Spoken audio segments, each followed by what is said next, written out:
Louvado seja Deus por este momento ímpar que Ele nos concede. No último dia do ano, podemos refletir na Sua palavra, que é viva e eficaz, que é mais penetrante do que espada de dois gumes. E nós vamos meditar no versículo 32 do capítulo 8 do apóstolo João, que disse Jesus: e conhecereis a verdade, e a verdade vos libertará. Esta foi a colocação feita por Jesus. Eu fiz a leitura a princípio na Bíblia de Estudo de Genebra. E na Bíblia de Estudo, ela faz a seguinte conotação: e conhecereis a verdade, dizendo para nós o seguinte: confiar nos ensinamentos de Cristo, que incorpora e condensa em si mesmo a verdade, conforme se encontra em João 14,6, que Jesus diz: eu sou o caminho, a verdade e a vida. Ninguém vem ao Pai senão por mim. Conduz o pecador à verdade que liberta da escravidão do pecado. Quem? Jesus Cristo. A salvação não é obtida pelo conhecimento intelectual. Não é por você ser um pós-doutor, um doutor, ou um mestre, ou um especialista, ou um graduado, ou você ter apenas ensino médio, ou ensino fundamental, ou não ter nenhum conhecimento. Falando intelectualmente, o Senhor não está falando desse conhecimento. Ele diz: a salvação não é obtida pelo conhecimento intelectual, como supõem os gnósticos, que defendiam que à medida que se busca o conhecimento, o ser humano volta à essência com Deus. Isso é um ensinamento enganoso. Disse Jesus: mas por um comprometimento pessoal com Jesus Cristo e a verdade que ele revelou, conforme João capítulo 18, verso 37, eu vou ler para nós esse versículo também. Diz o texto, João 18, versículo 37. Olha o que diz o texto. Disse-lhe, pois, Pilatos: logo tu és rei? Fez uma pergunta a Jesus. Jesus respondeu: tu dizes que eu sou rei. Eu para isso nasci, e para isso vim ao mundo, a fim de dar testemunho da verdade. Todo aquele que é da verdade ouve a minha voz. Então, o Senhor Jesus diz para nós que aquele que é da verdade ouve a sua voz. Nos escritos de João, eu li o 14,6, li o 8,32, que foi o primeiro que eu li, o segundo foi o 14,6, agora li o 18,37 e ainda segue. Nos escritos de João, muitas vezes, esse é o sentido dado ao verbo conhecer. Olha aqui em João 4,10, o que é que o Senhor diz para nós. No verso 10, Jesus respondeu e disse-lhe: se tu conheceras o dom de Deus, e quem é que te diz, dá-me de beber, tu lhe pedirias e ele te daria água viva. Então Jesus deixa claro que ele é água viva. Ainda em João, no capítulo 7, no verso 29, olha o que é a resposta. Mas eu conheço, porque dele sou, e ele me enviou. Jesus diz que conhece a Deus, porque dele ele é, e ele foi quem o enviou ao mundo. Ainda em João, capítulo 8, verso 55, olha o que é dito por Jesus, no verso 55. E vós não o conheceis, mas eu conheço, e se disser que não o conheço, serei mentiroso como vós, mas conheço e guardo a sua palavra. Jesus declara que conhece a Deus e que guarda a palavra de Deus. Ainda em João 15, verso 21, Jesus faz outra declaração. No verso 21, mas tudo isto vos farão por causa do meu nome, porque não conhecem aquele que me enviou. E ainda falando deste conhecimento, no capítulo 17, no verso 3, temos a seguinte declaração: e a vida eterna é esta, que te conheçam a ti só, por único Deus verdadeiro, e a Jesus Cristo, a quem enviaste. Então, vejam que nós estamos no último dia do ano de 2023 e o Senhor nos indaga a conhecer a verdade, pois Ele deixa claro que à medida que nós conhecemos a verdade, seremos libertos. Conhecereis a verdade e a verdade vos libertará. E esta verdade, ela é revelada para nós pela ação gloriosa de Deus, porque é Deus quem enviou seu Filho para que através dele nós pudéssemos ser salvos, nós pudéssemos desfrutar da gloriosa graça dele. Ainda falando sobre este versículo, conhecereis a verdade e a verdade os libertará. Na Bíblia de Estudo Conselheira, faz a seguinte conotação a respeito: a verdade os libertará. Na Bíblia de Genebra, eu fiz a ênfase desse mesmo contexto, e conhecereis a verdade.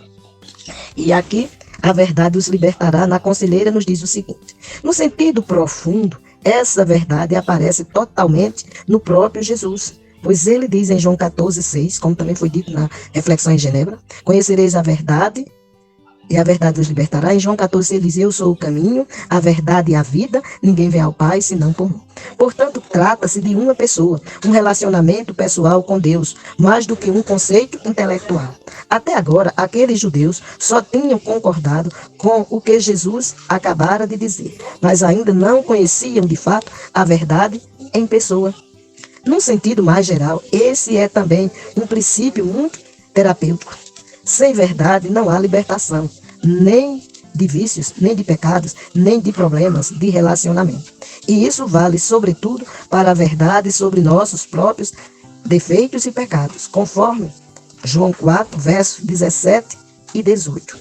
Eu vou ler esses dois versículos para que você também possa guardar em sua memória. João 4, 17 e 18.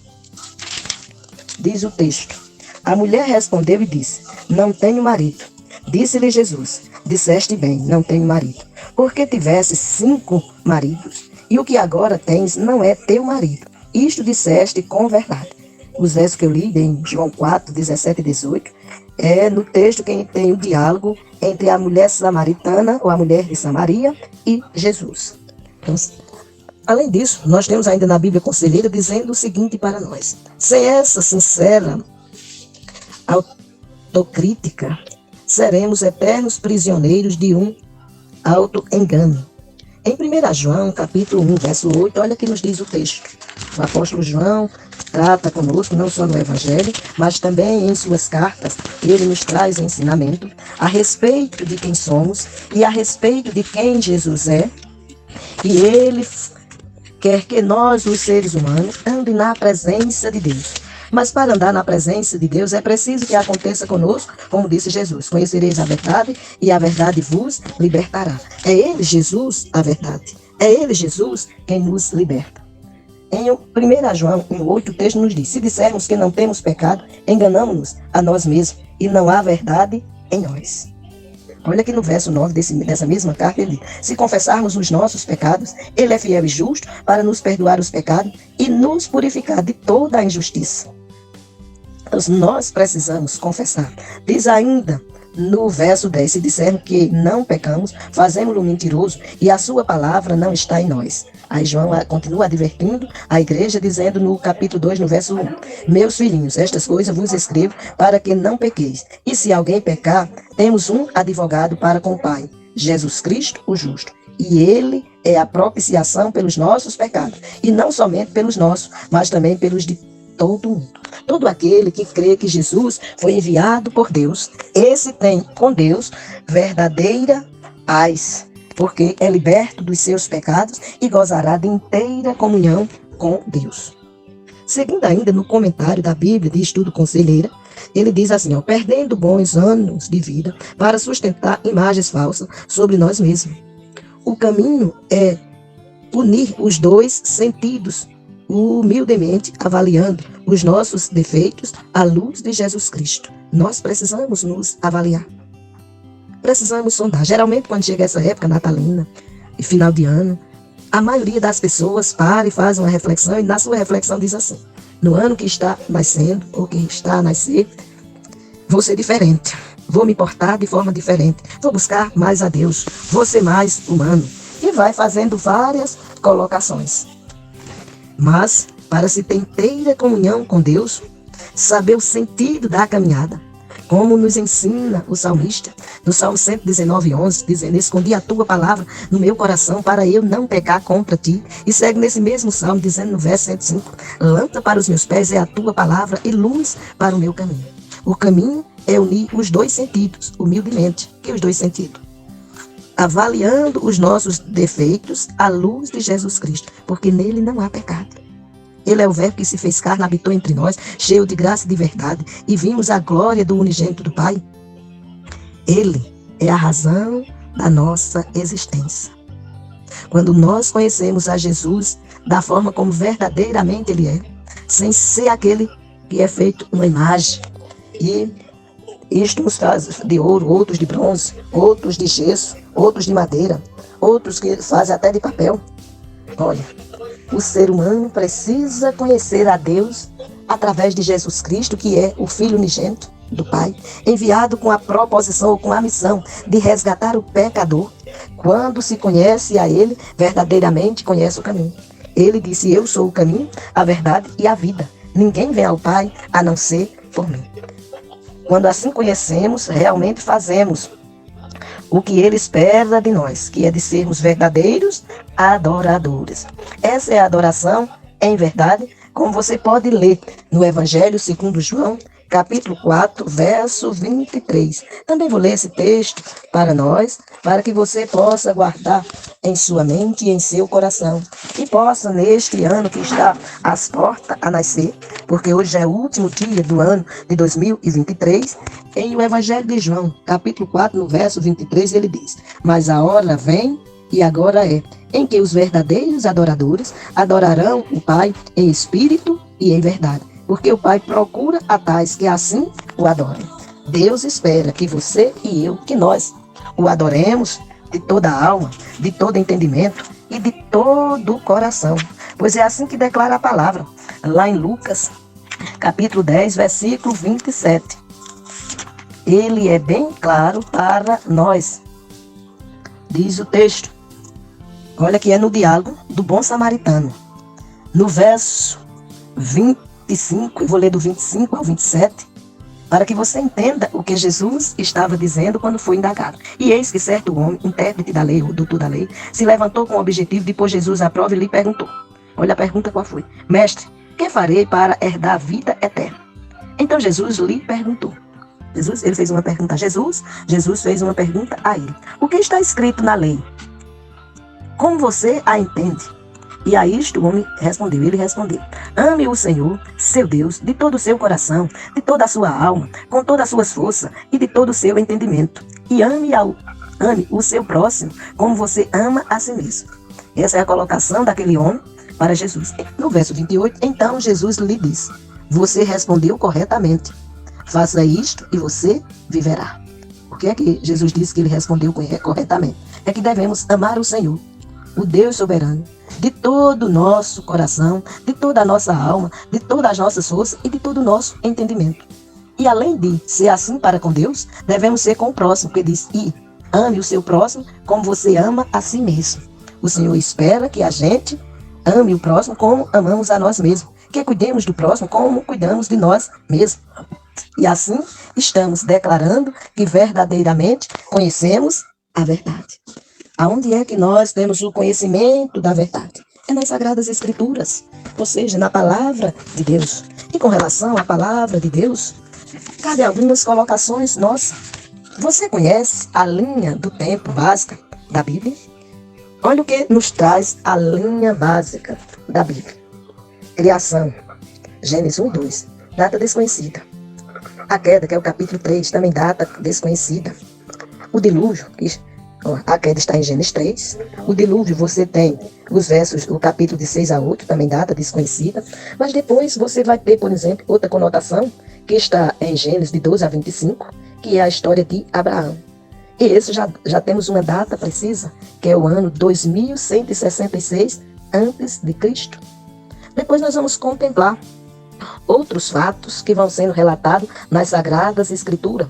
Por exemplo, nós temos um intervalo da década, do século de 2000 a 2166, praticamente 2 séculos. Depois desse contexto, você vai ter fatos interessantes que vão se dar de 1800 a.C.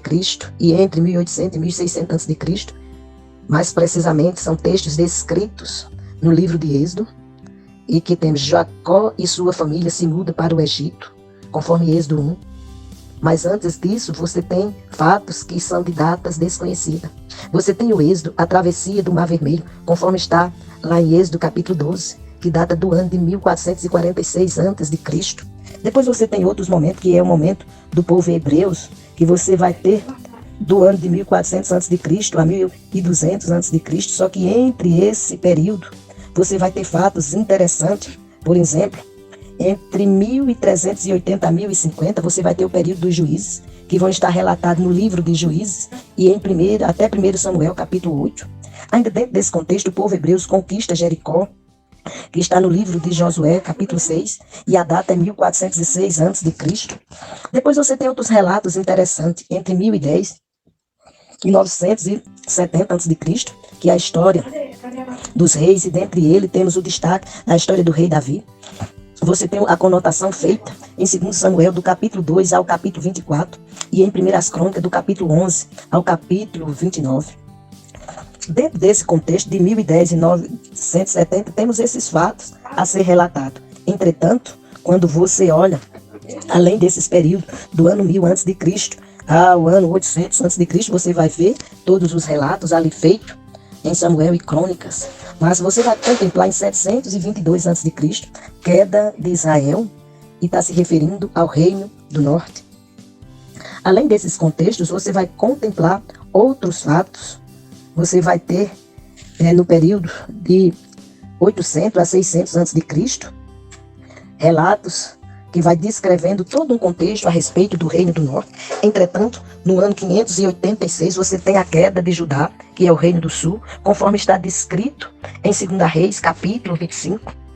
Outros fatos você vai contemplar, por exemplo, entre ainda 600 a 400 a.C., o relato que acontece em 432, que é Neemias reconstrói as muralhas de Jerusalém. E você vai seguindo esse contexto, e você vai percebendo que entre o ano 200 a.C. até o nascimento de Cristo, que é o ano que zera todo o período antes de Cristo, você ainda vai ter os relatos a respeito de os evangelhos, vai ter a conotação a respeito do nascimento de Cristo, que para alguns estudiosos dizem que Cristo nasceu no ano 6 ou no ano 5 antes de Cristo. Isso alguns estudiosos. Outros dizem que ele nasceu realmente no marco de divisório entre o Antigo e o Novo, entre o antes e o depois de Cristo, que seria no ano 0.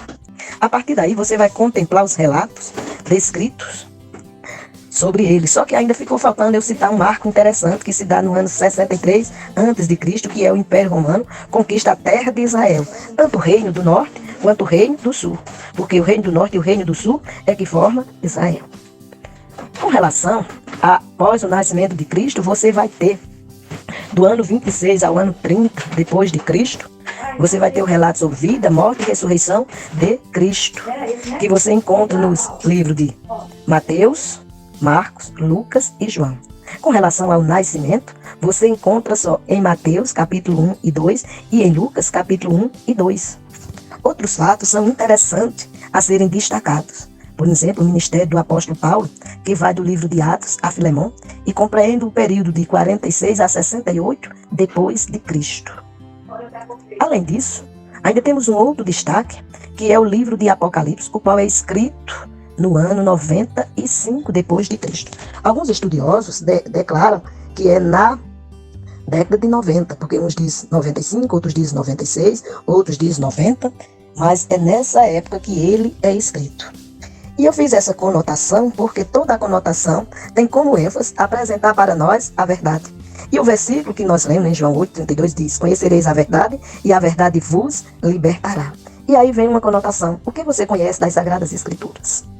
Sagradas Escrituras ela é formada de 66 livros e a sua distribuição é o Pentateuco, que são os 5 primeiros livros da Bíblia, ou seja, Gênesis, Êxodo, Levítico, Número e Deuteronômio. Depois você tem os livros históricos, que vai desde Josué até Esther, a saber, você vai ter a descrição que se encontra, são 12 livros, e eles são Josué, Juízes, Ruth, 1º e 2º Samuel, 1º e 2º Reis, 1º e 2º Crônicas, Esdras, Neemias e Esther.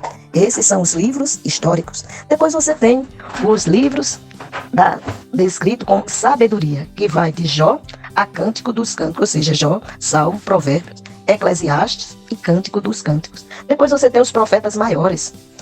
O livro de sabedoria são 5, os profetas maiores também são 5, que são Isaías, Jeremias, Lamentações, de Jeremias, Ezequiel e Daniel. E você tem os profetas menores, que vai de Oséias a Malaquias. Ou seja, Oséias, Joel, Amós, Obadias, Jonas, Miqueias, Naum, Abacuque, Sofonias, Ageu, Zacarias e Malaquias, que é o último livro do Antigo Testamento, que compreende 39 livros quando você sai de Gênesis a Malaquias.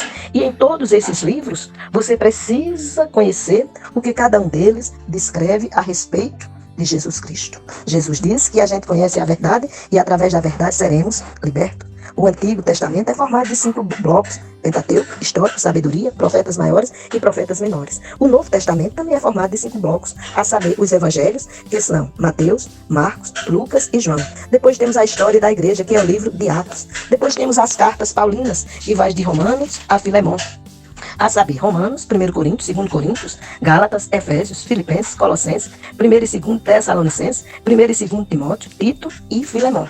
Depois temos as cartas gerais, que vai de Hebreus a Judas, a saber, Hebreus, Tiago, 1 e 2 Pedro, 1, 2 e 3 João e Judas. E fecha o Novo Testamento com a Revelação, que é o livro de Apocalipse, que são a sua composição, 27 livros. E quando você soma com os 39 do Antigo, você tem exatamente 66 livros. E é através desses 66 livros que você tem a oportunidade de conhecer a verdade e ser liberto por esta verdade. Pois é assim que Jesus declarou em João 8,32. Conhecereis a verdade e a verdade vos libertará. Você pode até estar se dizendo: estou sendo liberto do ano de 2023. Estou no último dia deste ano. Realmente estamos encerrando o mesmo.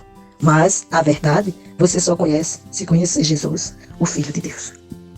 E assim, com esse conhecimento, você será liberto da escravidão do pecado e será apresentado por ele a Deus. Deixa de ser criatura e passa a ser filho. E terá, através dele, ou seja, de Jesus Cristo, vida eterna com Deus. Que ele, pois, nos abençoe e nos dê a liberdade de cultuar o seu santo nome em todo tempo e lugar. Não só no encerramento de 2023, mas que possamos, em todo o ano de 2024 e em todos os anos que ele queira nos conceder vida aqui na terra. Que ele, pois, nos abençoe em Cristo Jesus, o Senhor. Amém.